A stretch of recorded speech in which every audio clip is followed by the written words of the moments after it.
It was lunch break, and the sun poured down over the school courtyard, making the air shimmer as if it were alive. But for Mia, the new girl, the sunlight didn't feel warm. It felt sharp, almost spotlighting her isolation. She stood at the edge of the basketball court, tray in hand, untouched, feeling invisible. Mia had only been at Jefferson High for 2 weeks, her life uprooted again because of her father's military postings. Being the new girl was nothing new, but this time a strange heaviness weighed on her chest. She straightened her crisp uniform and smoothed her long black hair into a tight ponytail, hoping someone would notice, hoping someone would see her. Almost no one did. Almost. Across the courtyard, 3 boys lounged near the bleachers, their eyes sharp, scanning. Brent, the obvious leader, leaned toward his friends, whispering something that made them burst into cruel laughter. Everyone knew Brent, charming and polished in front of teachers, ruthless when he thought no one was watching. And Mia, new and quiet, had just become his favorite game. Brent's favorite pastime was picking on girls who wouldn't fight back. But Mia wasn't just any girl. The lunch bell rang, echoing across the courtyard, but Mia didn't move. She already knew what was coming. She'd felt their stares for days, heard the snide whispers in the hallways, noticed the smirks when she passed. But today there was a sharpness in the air, a threat she could almost taste. As she bent to grab her bag, a sudden tug at the back of her skirt made her stomach drop.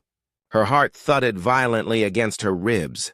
In a heartbeat, the truth hit her. Brent was trying to humiliate her right here in front of everyone. His friends lingered nearby, phones out, ready to record the moment and spread it like wildfire. What Brent didn't know was that Mia wasn't helpless. She'd trained in karate since she was 6, disciplined by her father, a Marine who'd drilled into her the lesson she'd never forget. Never let anyone take your power away. And today she wouldn't. Without a second thought, Mia spun on her heel. Her body moved before her mind could catch up, a black belt reflex. In one seamless motion, she grabbed Brent's wrist, twisted it sharply, and sent him crashing to his knees, his friends frozen in shock. Brent's friends froze as the phone slipped from one of their hands. Recording forgotten in the chaos, "Let go! You're hurting me!" Brent gasped, his face flushed, his cocky grin vanished, replaced with panic. Mia's voice was calm, steady, unshakable.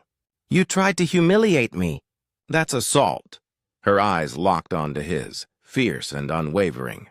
She held his wrist just tight enough to control him, never to harm him.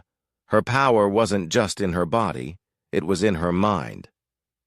"Say you're sorry," she said, quiet but firm. I'm sorry," Brent stammered, eyes wide, sweat gleaming on his forehead. The courtyard was silent. Every student frozen, some with mouths agape, others whispering, stunned by what they had just witnessed.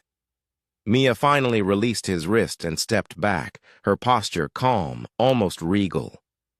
She bowed slightly, just as her sensei had taught her. It wasn't about hurting him. It was about respect, even for someone like Brent. Later, the principal called Mia to the office. By that point, the video had already gone viral. Not the moment Brent had tried to embarrass her, but the part where Mia had stood her ground, controlled the situation, and turned fear into strength. The video everyone had seen wasn't the humiliating moment Brent had tried to create. It was the one showing Mia standing her ground, calm, in control, leaving without even raising her voice. The principal, Mrs. Larkin, sat in her office watching, silent, eyes fixed on the screen. Then she looked up, a soft smile tugging at her lips. "You didn't hurt him," she said quietly.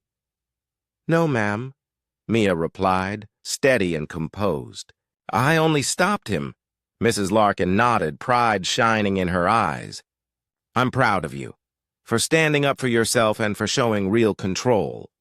But the days that followed weren't easy.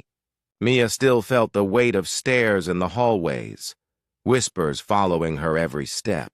Yet something else began to emerge.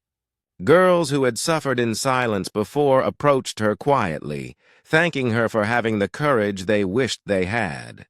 Slowly, Mia realized that her strength wasn't just about defending herself, it was about inspiring others to find their own.